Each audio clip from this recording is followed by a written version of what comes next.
Hi, I'm Thad Moffitt, and you're listening to the Richard Petty Motorsports Podcast. Hey, Petty fans. Welcome to episode 16 of the Richard Petty Motorsports Podcast, presented by Petty's Garage. Not just presented by Petty's Garage today, it's also presented by Clean Packs. That's right. We'll get more into that. Yeah, later. hear more about them later. Great supporters. But we've got a special guest today, Thad Moffitt. Thad Moffitt and Bradley Woe. What did you call it today? I said we had a Thadcast. No. Thadcast? Thadcast. Thadcast. Thadcast, because it Pod Moffitt. That's right. Pod Moffitt still makes me laugh, but he didn't like that name. So Thad was like, nah, Thad, let's do Thadcast. Yeah, so this is the Thadcast. Most of you will know Thad. Thadcast number 1. There's going to be more than one with Thad. Oh, definitely. This is Thadcast numero uno. Exactly. So keep that in mind. But most of you will know Thad as Richard Petty's grandson. He's racing right now in the ARCA Series, the number 46 Clean Packs Fusion for David Gilliland Racing. He's also got another cool car, the Dirt Ease car, coming up at Mid-Ohio. Man. Good looking race car. More to come there. So, we know Thad really well. We work with him a lot. Mm-hmm. Great kid, great guy. Still seems like a kid to me, but he's growing up right before our eyes. Yeah. And, awesome really, personality. Yeah, really good guy. He's man. When we've done shoots with Thad, it doesn't matter how many people are there. If we got to move the race car, he'll push it. He don't care. He's in it to help, and man, he is always super helpful, always friendly with everybody. I mean, he's genuinely just a good dude. He's not just Richard Petty's grandson. Yep, well said, and I think that shows through in this Thadcast episode. So, without further ado, here's Thad. Hey guys, it's Thad Moffitt, driver of the number 46 Clean Packs Ford Fusion. For Earth Day this year, I just wanted to remind you that you can make a difference by making just one small change in your daily life. You can save time, money, and most importantly, our planet by removing wasteful and expensive single-use cleaning products from your daily routine. Clean Packs eco-friendly cleaners are zero waste, high performance, and are made right here in America. Additionally, Clean Packs has partnered up with the National Forest Foundation and is donating $1 for every order purchased to a national forest in need of trees. $1 equals one tree planted.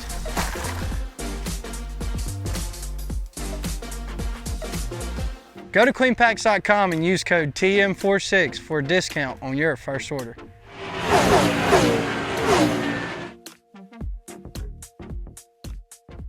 I'm Thad Moffitt. I'm from Trinity, North Carolina, and I currently drive in the ARCA Series for David Gilliland Racing in the 46 car.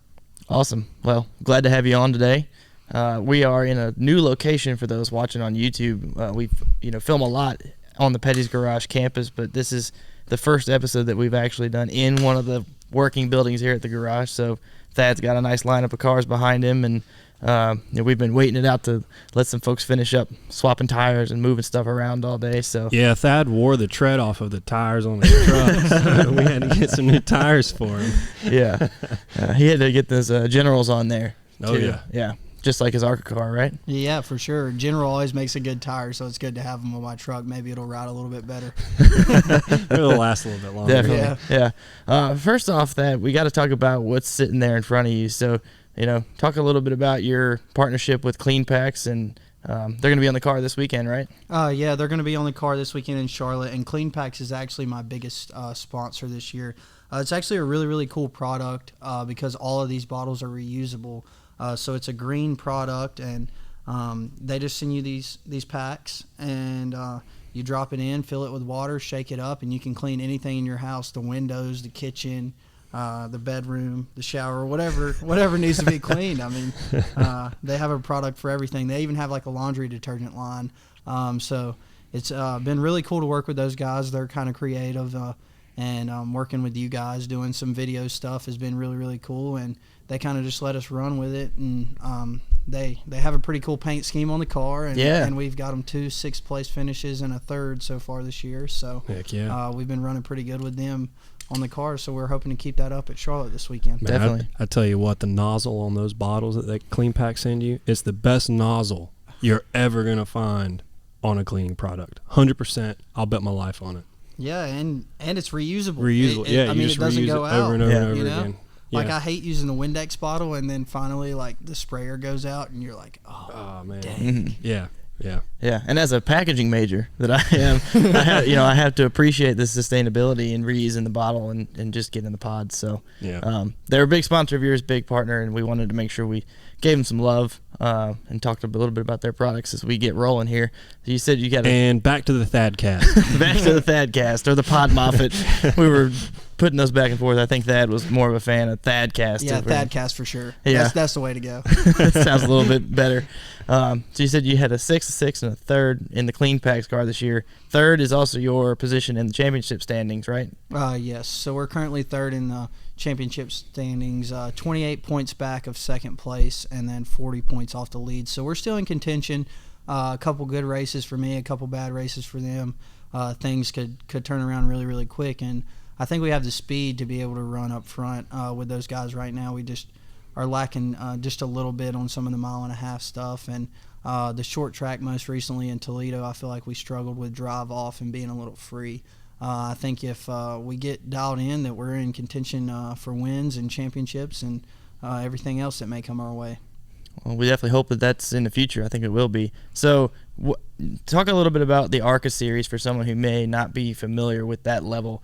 Where do you guys run, how often, and what's that series all about these days? So it's actually a growing series. It's kind of becoming a ladder that most NASCAR drivers kind of have to go through to get to the Cup Series, especially over the recent years. We have had like Sheldon Creed, our truck champion, from last year. He actually won the ARCA championship my first year racing in ARCA.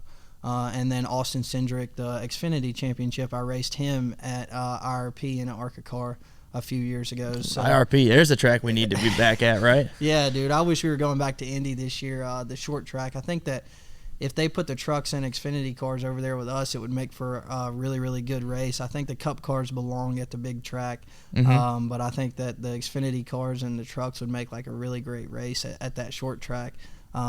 It's just a really unique place in general, but the ARCA series we run 20 times a year. Most of the races are joint with the Cup series or Xfinity series, but we run during the summer we run almost every weekend. Before that, it's kind of a development series, so a lot of the kids that run in it are like my age, right? And so we'll race during the summer so we can still go to school when it's not summertime, which kind of stinks because I liked missing school for races. Yeah. It was cool leaving on Wednesday or Thursday of the week and like not having to go. Do you ever have to submit like an absence request and it says, I got to drive a race car this weekend?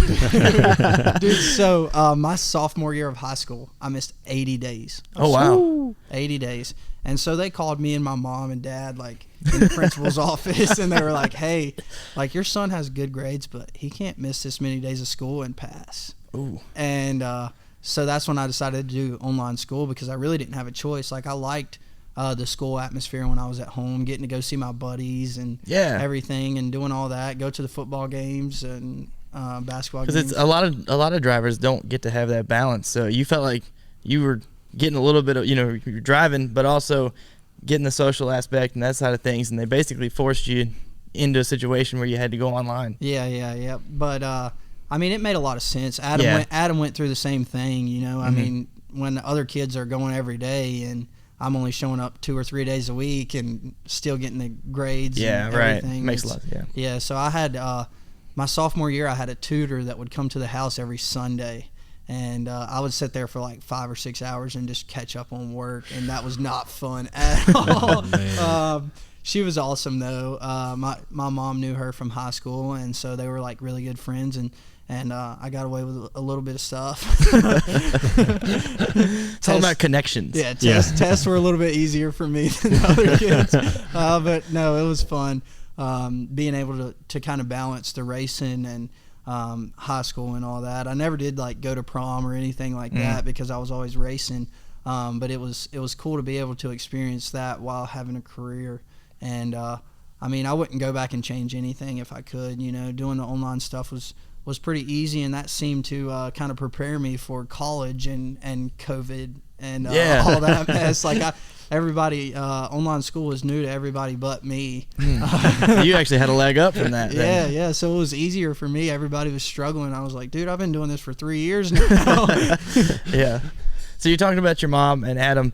I think most of our fans know who you are and know what you do, but it's, say we have some listeners who are new to our race team and to the Petties. Paint the picture of where you fall kind of in the family tree there. Give the spiel. Oh, so we have a pretty big family tree. Yeah. But Adam would have been my cousin, and he is the oldest grandson of Richard. And my mom, Rebecca, is the youngest daughter of Richard. So that's why my last name's not Petty, it's Moffitt. I get that a lot. Why is your last name not Petty if he's your grandpa? So my mom is his youngest daughter, and my dad is a Moffitt. So and how are you and Brett Moffitt related? That's one I get a lot too. So we were racing at Nashville one time, and I just kept digging with it. But they were doing driver intros, and the guy announcing introduced me as Brett Moffitt. And so I kept digging, waved, everything, smiling big, like laughing while I'm going across the stage. And he come over later. He was like, "Dude, I'm so sorry. I just, like, it slipped my mind. I was so used to saying Brett." Yeah. And I said Brett instead of Thad. Like, I know who you are. I just messed up. And so I thought that was really, really funny. He still makes jokes all the time about calling me Brett Moffitt. And then one time we were racing in Greenville in South Carolina, and somebody took a picture of my car and posted it and tagged Brett Moffitt. And Brett finally tweeted, and he was like, "I am not Richard Petty's grandson. You are looking for Thad Moffitt." Yeah. And then you're over here like, okay, great, give me the publicity. Yeah. It was kind of cool, though. Like, I've met him a few times. He's a really good dude. And he's been at GMS for a couple of years now. But he's a really good dude, and we always laugh about, like, how we always get confused. There's never been a Moffitt in the sport, and then two of us come along at almost the same levels at the same time, and it's just coincidental. But he definitely gets mistaken for Richard Petty's grandson, and I definitely get mistaken for Brett Moffitt all the time. That's funny. I never heard the story of the guy calling you by his name, and it's funny you just roll with it. That's just, hey, everybody. Yeah, sure. So go back then. We know you're in ARCA now, and what you're running there. What age and level did you start at? When did you first get your when did you first step behind the wheel, basically? Yeah, so starting racing was kind of difficult for me because they didn't want me to race. Okay. Adam was the last grandson to race, and he had passed away, and so it was kind of difficult for everyone in the family to be like, okay, we'll let somebody else go. Gotcha. And so when I was 8, we had ran the Daytona 500, and ARCA Menards was driving for us, and he had a top 5, and we were walking out to pit road, and I was like, dude, this could be me one day. Yeah. And Grandpa was like, yeah, whatever. Like, didn't really think much about it. So I hounded him for weeks about getting me a quarter midget. And then, of course, my grandma got sick, and Mom was at the hospital with Grandma, and Dad was on the road with the team, and Grandpa was on the road. And there wasn't really much option for me to go race quarter midgets. And so by the time I started racing, I grew out of the quarter midget stage, and I bought a go-kart. And I was 13, and we went to Liberty and had no idea what we were doing. We didn't. So it's actually, you were a little bit later to the game than some of these guys are today. I mean, being 5, 6, 7 years old when they're in quarter midgets. Oh yeah, for sure. People would think being Richard Petty's grandson, you were racing whenever you were come out the womb, but it's like that wasn't the case at all. No, yeah, for sure. They were really hesitant, like I said, about putting me in the car, and it makes sense. Like at the time, I didn't really understand it because I was a kid. Yeah. And you can argue that I still am a kid, but I guess I understand where they're coming from now. Like Adam being my age when we lost him, and then they were just like not all about, hey, you can get in a race car, and so it was a little bit difficult, but I talked him into it, and we went to Liberty, my very first race, and had no idea like that people soak tires and all that stuff, and I'm just out there having a good time. And so we went and got some help, and we ended up that was the first time I practiced. And then my very first race, we got spun off of turn 4 for the win. Oh man. Yeah, we were leading, coming to the white flag, and then coming back to the checkered, I got spun off of 4. But it was fun, man. It was cool. We sat on the pole. We led 19 out of 20 laps. The only one we didn't lead is the one that counts. Yeah. So you figured out how to soak tires eventually, right? Then talk about that, because I think a lot of people who aren't familiar with go-kart racing or dirt racing, because that was right on dirt at that time, So talk about what exactly soaking tires means. So we would put our tires, there's this heat roller, and it would get them really, really hot, and we would put like track tack or something they would call goat pee inside of the tire, and it would like soften the tire or harden the tire, make it stick to the track a little better, things like that. So sometimes we wouldn't even run new tires. We would run like the oldest tires we had, and they would run better just because of the track conditions. And it changes all the time on dirt. They water the track, they put calcium out, they run races, and then it rubbers up and all that kind of stuff. So it changes by the second. But I had a really good guy named Jesse that did my go-kart stuff, and he did really, really good on my go-kart tires. And we ended up winning some races, and Harrison came along and won some races. And so it was cool just to start there and kind of see, like, from the bottom up how this whole NASCAR deal works, you know, because I never really understood it. Like, growing up, I just thought it was the Cup Series, Xfinity Series, and Truck Series. And really, I mean, there's thousands and thousands of race car drivers out there that are really, really talented.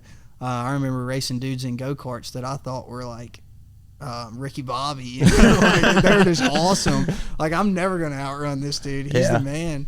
But it's for sure really, really cool. And then you come up to the late model ranks, and where I raced, Lee Poyam and Tommy Lemons and those guys were Josh Berry. They were the dudes to beat. Like, if you outran them, you were the man.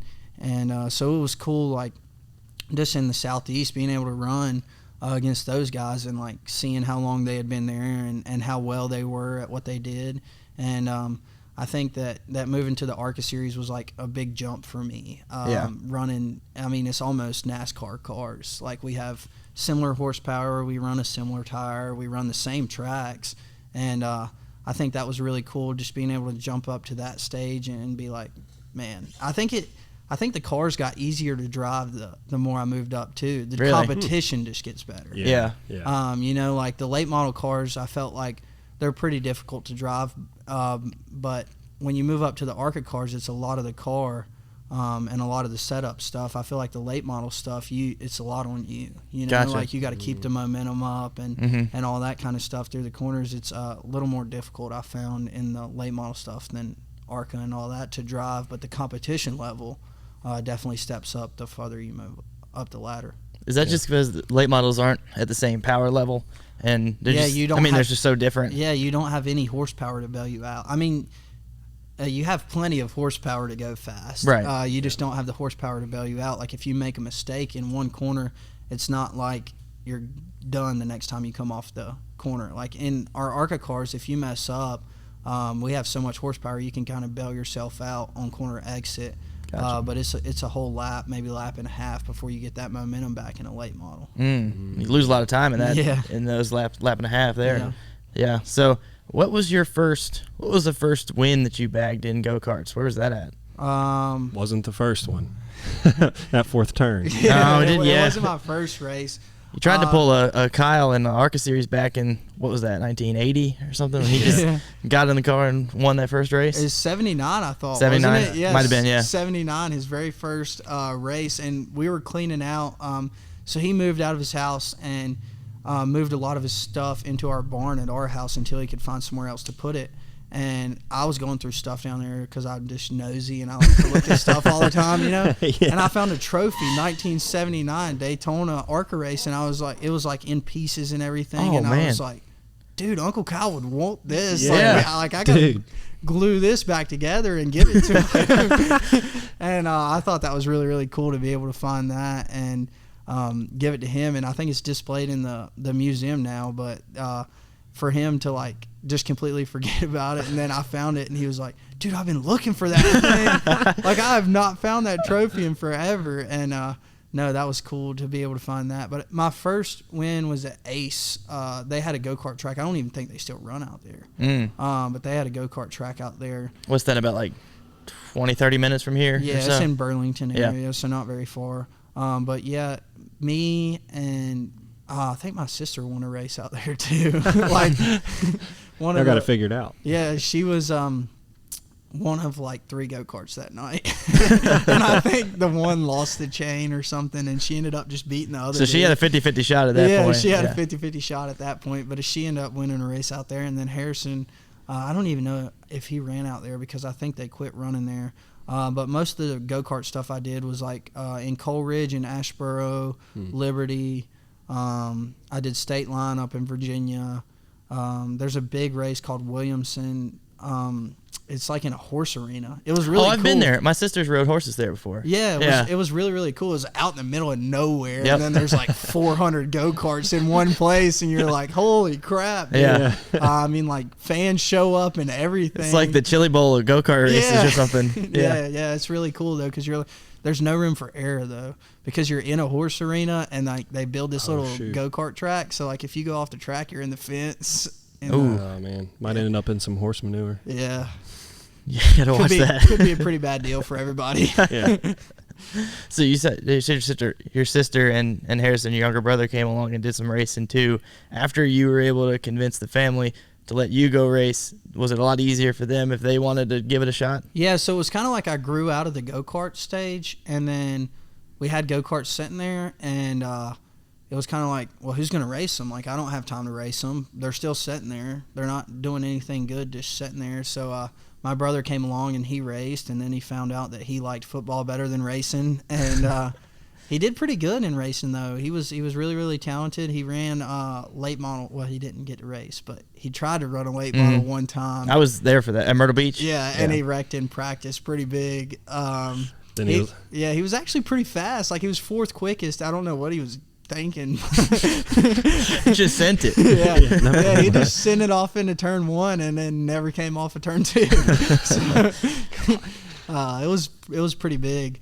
That wreck was, but it was he's cool. doing pretty good in football, though. Yeah, he's definitely a really good athlete. I think that the choice he chose was probably the better option for him. He's a little too big to be a race car driver. He's a big dude. Yeah. Big dude. Yeah, but he does really good in the football stuff, and he's a senior in high school, so hopefully he'll go play in college somewhere and keep doing that stuff. And if not, I guess he can start go-kart racing again. I don't think you pull him back off the shelf. I don't think you really age out of that stuff. I remember racing dudes that were like 50 and 60 years old. Oh, really? Just having a good time in go-karts. Yeah. Like, they're just there to have fun.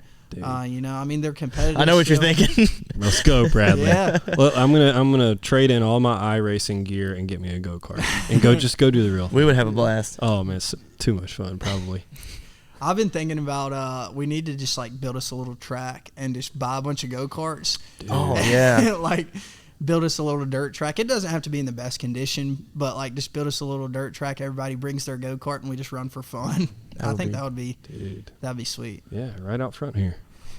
Plenty of big front yard. You want to go to put a dirt track in Mark Petty's freshly cut grass out there? That's not a good idea. Yeah. No. Not a good idea. That yard looks way too good to perfect. It's a perfect yard. But we'll find a spot. I'm sure your parents would probably let you turn the backyard into one. Yeah, for sure. We used to have a dirt bike track back there when we were riding dirt bikes. We had skid steer come over, and old Doug helped us build a dirt bike track in the backyard. So that was pretty cool, and we would run out there. And I remember building a jump, and Harrison came over the jump, and he was like a good 10 foot in the air. And my dad grabbed the shovel and started shoveling the dirt off the top of the jump. He's like, "We're not doing this. This is not happening." No, but we used to like do time trials out there and stuff, like on our phone. We would just time each other, and I swear Harrison always lied about being faster. Like, he would never tell me my actual lap. Yeah. Definitely. So do you guys still ride dirt bikes a lot? I know you're into water sports and that kind of stuff too. Yeah, we haven't. My brother still does a little bit, not really a whole lot, just because he wants to play football, and there's a lot of room to get hurt on a dirt bike. Yeah. So like the last time I laid mine over, I had like bruises all up and down my side, and I was racing at the time, and I was like, dude, I got to stop riding dirt bikes because it's just in our nature as drivers and like athletes and adrenaline junkies not to go slow. Right. So like, I'm not going to get on a dirt bike and not pin it and try and do a wheelie and try to hit the 100%. biggest jump. Like, I'm just not going to do that. And so it was easier for me just to sell my dirt bike than to not ride it. when it was sitting there. So I sold my dirt bike, and Harrison still has his, and he'll ride it from time to time. But I'm staying away from that stuff so I can prolong my racing career. Yeah, definitely. I've never understood people that can get on a dirt bike or a four-wheeler and not just send it. Yeah. Like, I'm going to see how fast it'll go. Oh, for sure. Yeah, I remember having little crotch rockets when I was a kid and just running into stuff all the time, like wide open pin, just running into stuff, flying over the handlebars. Like, it was just what we did. You know, we never knew anything but wide open when we were growing up. So we kind of had that embedded in us from the start, I guess. It's in our blood, is what people always say. Been trying to check mine. I don't know what's different about mine. So have you really had to get that in check as you've moved up the ranks and you're competing at the ARCA level? You know, is racing smarter more important to you now? Like, how do you approach that? Yeah, so when I started racing, dude, I knocked the nose off my race car every weekend. Like, just running into people, and like I might have been a little faster, but instead of being patient, I would just move them out of the way, and it would like knock the nose off, end up ruining my race. Mm-hmm. And it's very similar to like what Jeff Gordon, his first couple years, like how he would wreck race cars, and he was just going so fast and not really taking care of the stuff, kind of is what a lot of people have compared it to. You know, a lot of the guys that I've worked with have been like, yeah, when Jeff came in, he was 19, 20 years old, and he kind of did the same thing. And so my first couple years, you know, I would just drive in and knock the nose off the car and then have to fix it on Monday. And then eventually I was like, this isn't worth it. Like, I'm racing for 10th. Why am I knocking the nose off my race car?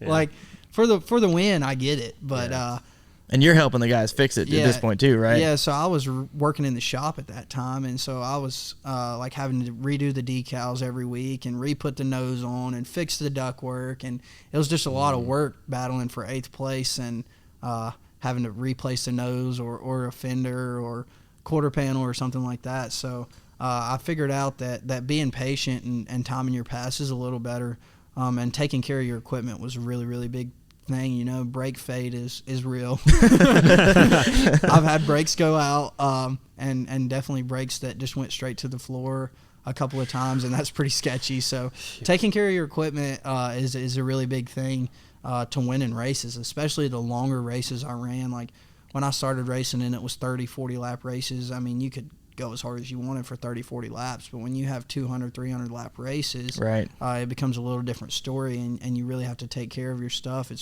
Races never won in turn one on the first lap. You know, you gotta finish the race to win the race. So I figured that out a little later in my racing career after I'd wrecked a few race cars, but it ended up being pretty good, and I feel like my patience has came a long way, especially with like restrictor plate racing and stuff. I was so impatient. I got myself hung out 3 wide on the outside, you know, all that kind of stuff the very first time I went. And then this past time, I feel like we did a really good job at Talladega of like staying in line and let's continue that in just a minute. I want to make sure we. Yeah, I was going to say, speaking of patience, let's grab a little patience and take a quick breather, take a drink of water, hear from our partners, and we'll be right back. Welcome to Petty's Garage. Every one of our strut bars and coil covers are handmade right here in my hometown, Level Cross, North Carolina.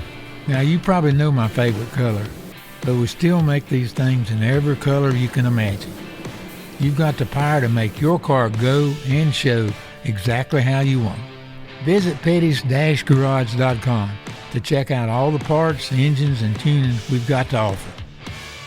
Sorry to cut you off there, Thad. As we were talking, we wanted to make sure we caught everything on camera. These things time out at 30, so we're good to go. I think we got everything and back on track. So you're talking about this year at Talladega and your patience and how you were getting hung out to dry in certain situations. Expand on that a little bit more. Yeah, so like at Daytona in February of this year, I was so excited to get back on track after the off season and everything, you know, and I wanted to lead every lap of that race. And so we started 16th, and I started charging up through the field, and I decided to go 3 wide in the middle. I have no idea why. Just at the time, I just decided to go 3 wide in the middle. It ended up tearing my race car up and a few other race cars, but they ended up getting out of it okay. So I went to Talladega, and I was like, dude, I'm not doing any risky business. Like, I'm just going to ride around, paint the line, and then last 10 laps, I'll just go for it. And so that approach worked a whole lot better for me.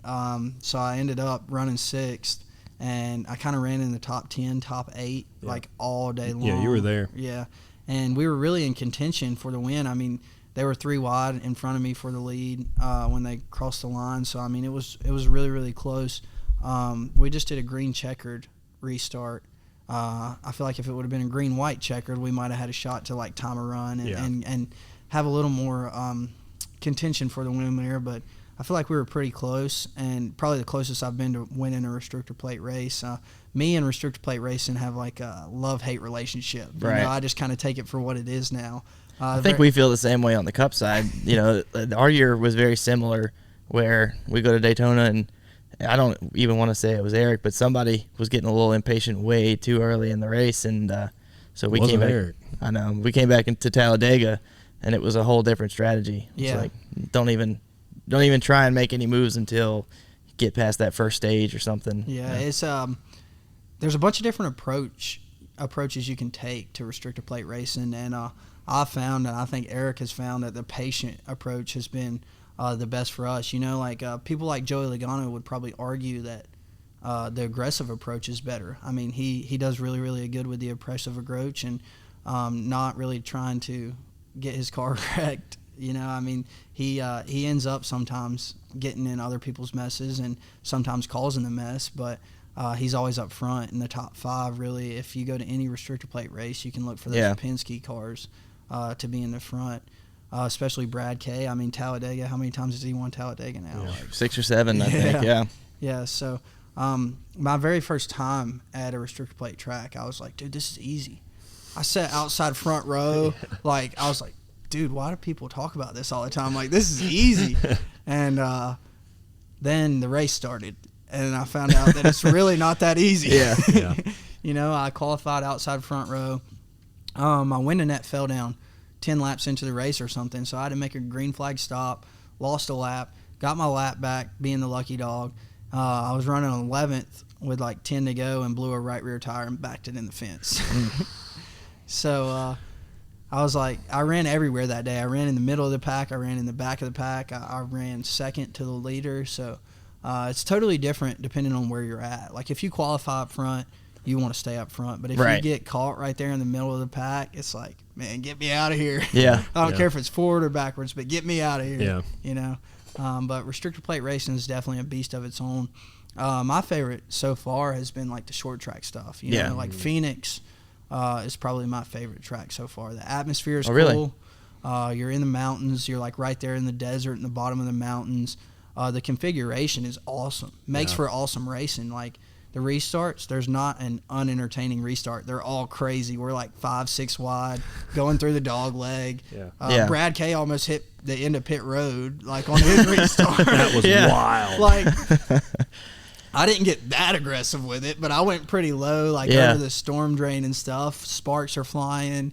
You're getting told bottom of 5, and you're like, oh God, how are we getting through turn 1? You know, like, this place isn't this wide. It is like right here in the dog leg, but there's no way 5 of us are going through turn 1 side by side.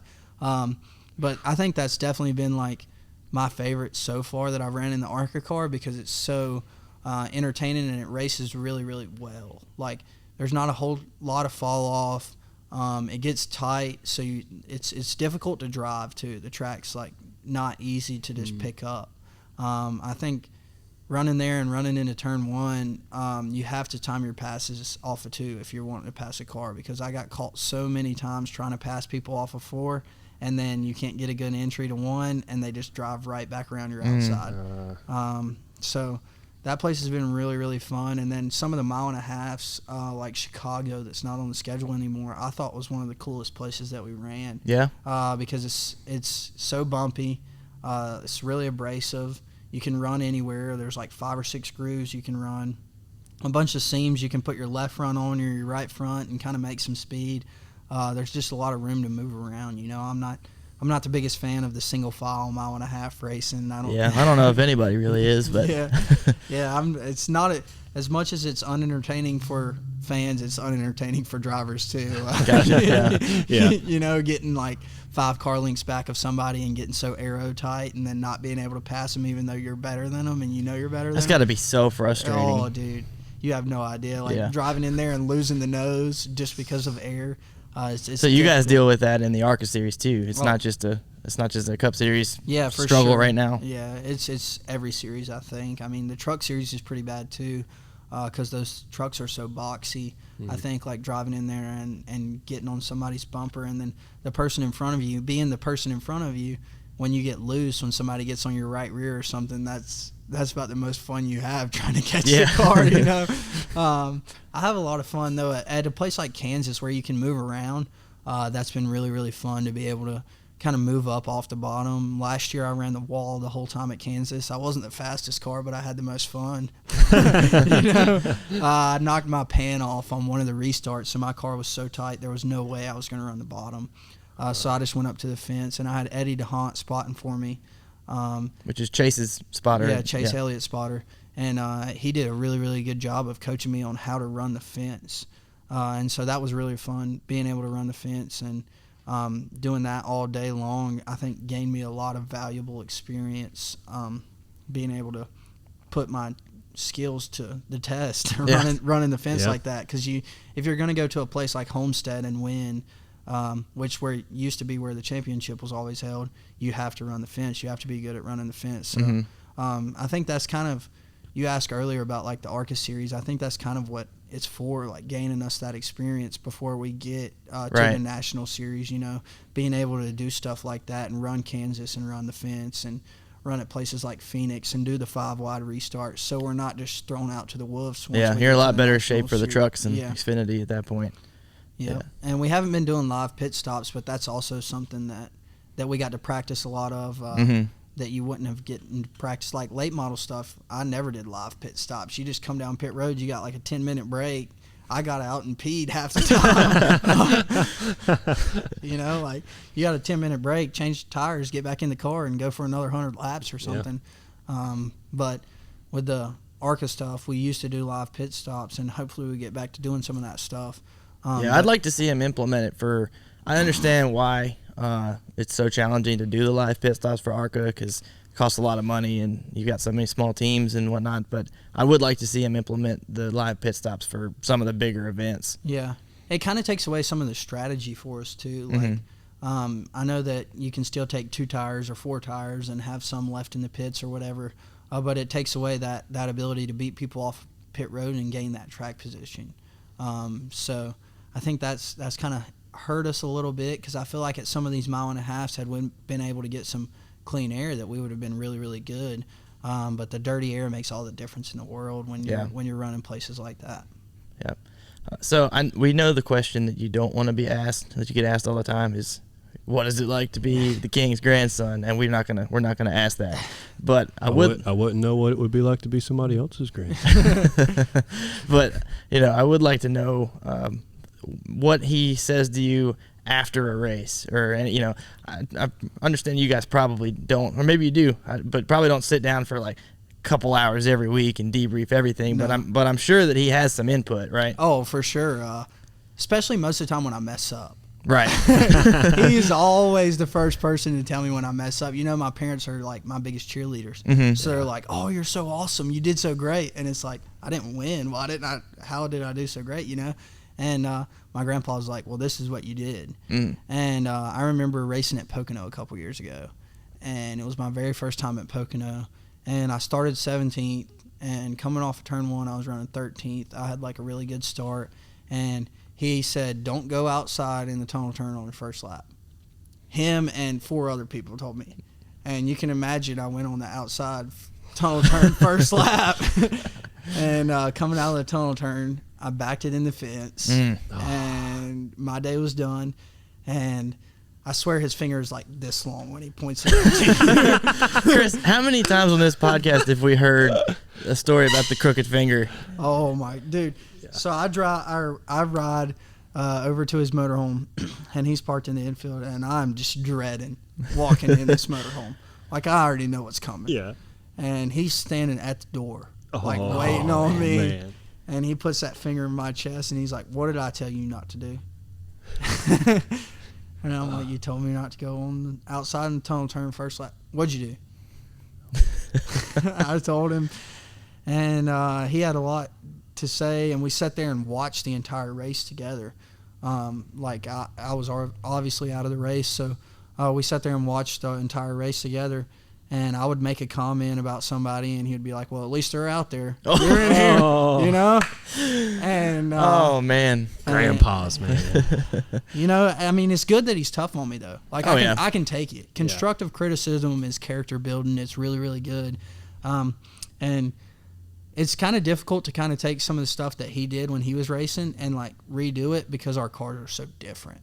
Mm-hmm. I find that a lot of the stuff that I do now is more relatable to the stuff that my Uncle Kyle did.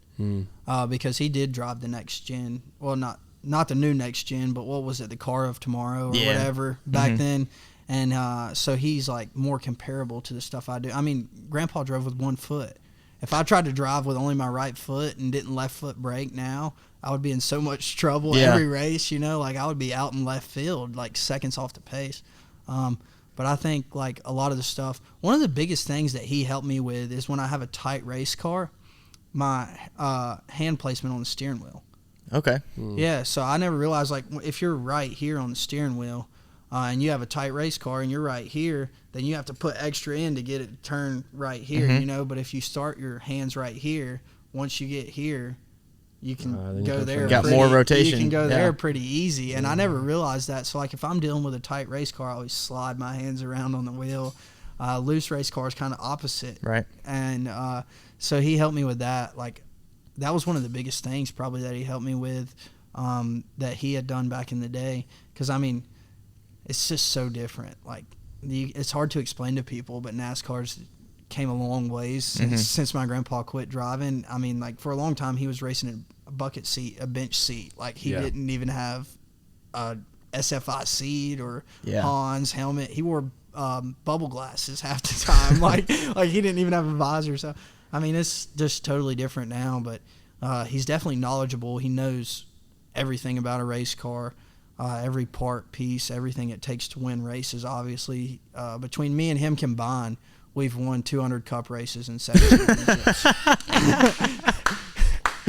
That's pretty good right there. Yeah. So if you sat down and look at all of our stats, we've also won 7 Daytona 500s. Oh, man. Yeah. So, I mean, that's pretty big. Yeah. I don't know of another grandfather-grandson duo that's done that. No, it's pretty cool to be part of that legacy, but I mean, at the same time, I've never really known anything different, like I said. So, but one of the biggest things, like, after the race that he does that nobody else like ever did, was he was like the first person after a race at Caraway one time, instead of like asking me what the car was doing or anything like that, he was like, "What did you need to win? Like, where were you struggling? Is it you? Are you loose in? Are you free off? Or like, like, what did you need to win? And like, where do you feel like they beat you the most?" And instead of saying, "How's the car handling?" like stuff like that, was it tight? Was it loose? He would like more dissect it and be like, "Why did they beat you?" That type of deal. And sometimes it was me. Sometimes it was the car, and I had no idea at the time what the car was doing because I'd never driven anything. You know, the late model stuff was my first big car stuff, and so it was hard for me to say, "Oh, it's free in," because I didn't know what free in was. Oh, it's free off, and then finally I figure out if I'm sideways off the corner, we should probably tighten this thing up. Right. You know, so it was cool. Just being able to like pick his brain about stuff. It sounds like he really puts you in a position to have to be very honest with yourself about, you know, everything, and think a little bit harder and be a little bit more observant of what you're doing so that you can, like you said, pinpoint those very specific problem areas. And that kind of gives a little insight into his success too. So I mean, like, after we got past the point of him asking me those things, he would go as far to say, like, was it a shock tight? Was it spring tight? Like, starting your broad and Yeah. then narrowing it down. Yeah. and so it was like pretty cool, him like kind of helping me. He really helped me be able to give information back to the team, if that makes sense. Oh, Like, yeah. He would help me realize what I needed and then go back to the team and say, this is what we need to win, you know? So it was cool for him to be able to do that. And then Kyle, on the mile and a half stuff, helped me a lot on corner entry. Because, man, I was just driving off in there and holding it like wide open and then shove up the racetrack, that type of deal. And so he would help me about rolling slowly out of the gas while turning in the corner and not unlocking the locker, because if you unlock the locker, like, thing just jumps around on you, gets really free, it doesn't drive good. So every time I did it, jumped out of the gas, it was just awful. I was like, this thing sucks, you know? Yeah. And then really it's like, no, you're just not driving the thing right. So that's when you have to figure out it's actually that's a you, not the car type deal. Yeah. And so if you can fix you, then you can figure out, okay, now where's the car need to be improved, right? Yeah. So Kyle helped me with that at Chicago, and we ran pretty good there. But I think it was cool to be able to pick both of their brains and see how different their thoughts were. Like, just because they're 20 years different on their current racing careers, they don't really have the same viewpoint on the cars and everything like that. And, you know, mine's a little different than theirs because, I mean, none of us driven the same car. Yeah. So it's a little strange to see how everything kind of moves. I feel like talking to our current drivers like Eric or before that Bubba, like, talking to them is a little more comparable to kind of the stuff I'm driving now, just because everything's evolving, and I mean, we're all basically doing the same thing in a little different car. Yeah. I mean, we run the same tracks, all that kind of stuff. They just have a little more horsepower right now, a little more downforce, and a little more spoiler. But beforehand, they had no downforce, no spoiler, and a ton more horsepower. So it's the crazy. good stuff. Yeah, just like they ran at Darlington. I thought that was really cool. Oh, yeah. Just having yeah. that package back. That was a driver's racetrack. Oh, Dude. yeah. Like, that was cool. We had a really good run going there too.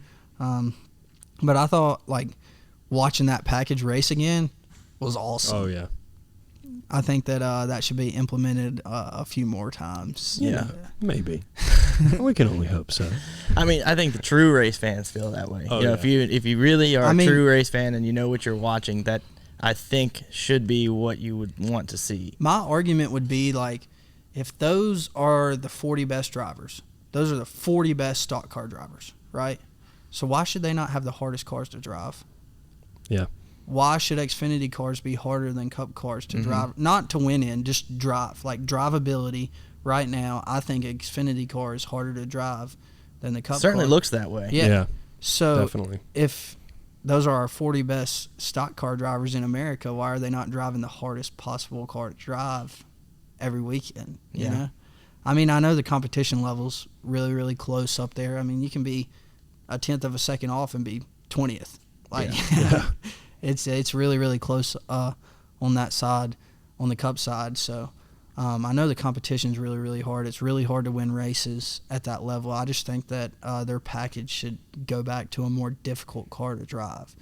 I'm excited about the next gen car though. It looks yeah. sweet. Yeah, it definitely It's does. nothing like NASCAR's ever driven before. Independent rear suspension, sequential shifters.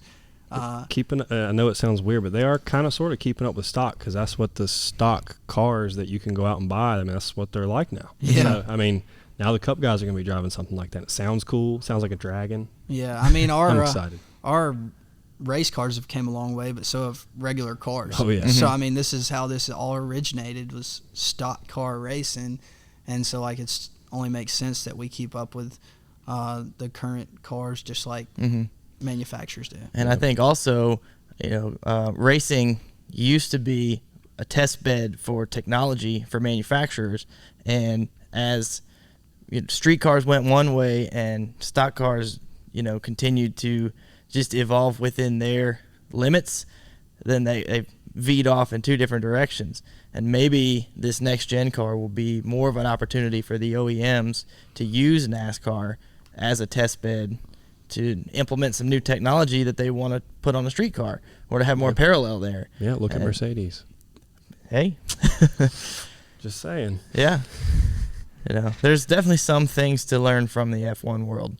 Oh yeah, it's like talking about difficult cars to drive. If you've ever seen like the old Top Gear and any of that, when they try and drive a Formula One car, it's you have to be a top tier race car driver to drive one of them things. Yeah, it's not an easy vehicle to drive. Yeah, and I think there will be some struggles at the start for the next gen car. Oh yeah. Just because it's nothing like we've ever dealt with before.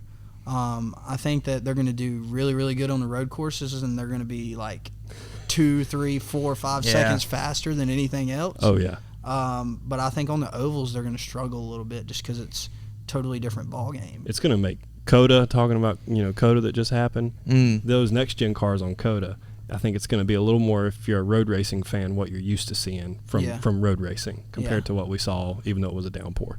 But yeah, that really was a wrench in things for sure. Some lessons learned there, I think. Anyways. But let's talk out of the car for a second. So as you progressed through the ranks, you made it to ARCA now, and with that comes a lot more media, social media, and having to build a brand. How have you taken that on, and what have you found comes easy to you, and what are some challenges you face on that side of things? So getting out in front of fans is not as easy as you would think it would be. Getting posts to gain a lot of traction is actually really, really difficult. So we, y'all two have done a good job. We try. Has done a good job at trying to create some cooler videos and pictures and just some out of the box stuff that other people don't typically do, like not your basic race car driver beside the car with his arms crossed type deal. I feel like we do a lot of, we made a tree planting video that was pretty cool.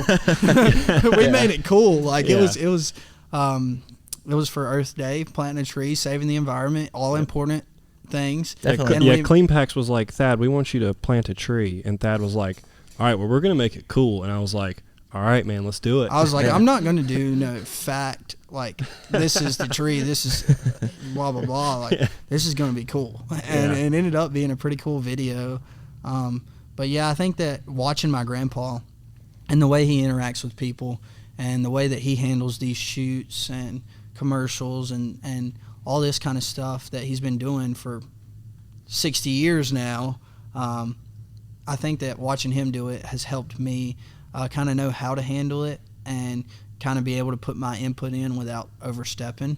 Because sometimes I feel like if it's not natural, I probably shouldn't do it. Like some of the stuff, I'm like, dude, if this isn't natural, it's just going to look weird on camera. The people that are wanting it are not going to like it. So let's change it up a little bit and do something a little more in my comfort zone. But I think that social media wise, just getting fans to interact and stuff, like the giveaways and things like that have helped me. And surrounding a race weekend, social media is always really, really active, but in the off season it's so dead. It's tough to gain traction those 3 or 4 months when you're not racing. Yeah, we struggle that on the Cup team side too, and even during the week, a lot of time is spent. I mean, the way I look at it is race weekends are kind of easy, right? You've got lots of stuff going on, plenty of things to share, and you can keep everybody up to date. But as soon as Monday rolls around and you've got 5 days where there's no on-track action, the challenge to find things to fill that void has got to be tough. And, it's got to be hard for you to keep going, right? Yeah, for sure. I mean, it would be nice if I just had a camera crew to follow me around all the time. And kind of show what I do, kind of like Haley. I feel like Haley Deegan does a really good job at that, kind of vlogging her days and showing what she does. And there's some other people and drivers that do a really good job at that. I haven't really been the greatest at kind of showing. Yeah, isn't it funny sometimes how you've got your phone here and you've got camera on the front, camera on the back, and an opportunity to always use it. But even when you're just there by yourself trying to like take a selfie video, I it feels uncomfortable sometimes, Yeah. right? Like I hate it. No, for sure. It definitely feels uncomfortable. Like if I was doing this podcast and I was just sitting here with my phone in my hand, Yeah. like video, and I would feel so like uncomfortable and out of place at I the am time. so much more comfortable behind the camera. Yeah. So much more comfortable. I don't know how people do it. Well, Personally. yeah. Personally. But that's why it's great to have you on, because obviously you've got, great personality, lots of really insightful stuff to share, and I mean you're into plenty of stuff, and I think all of our fans who aren't already, a lot of them are already fans of you, but the ones that aren't are going to be here pretty soon, especially when they listen to this. So keep up at it, because I think the big stuff's coming. yeah, I appreciate it, and I appreciate you guys having me on. I've enjoyed it. Anything else you want to touch on before we finish up? I know we got a couple races upcoming here this weekend and the next. So Charlotte is this weekend, the 29th, and that's on MAV TV, and then we go to Mid-Ohio June the 4th. Another road course. Yep, and we'll be debuting the Dirties car. Dirties. So we're going to get down in Dirties with it. Yeah. In Mid-Ohio, and that should be on Fox Sports 1. So I'm excited to do that. That's our first road course of the year, and I've done a lot of prep for road courses in the off season because I felt like I sucked at them last year. So I've done a lot of prep, so I'm excited to get there and try and go get us a W.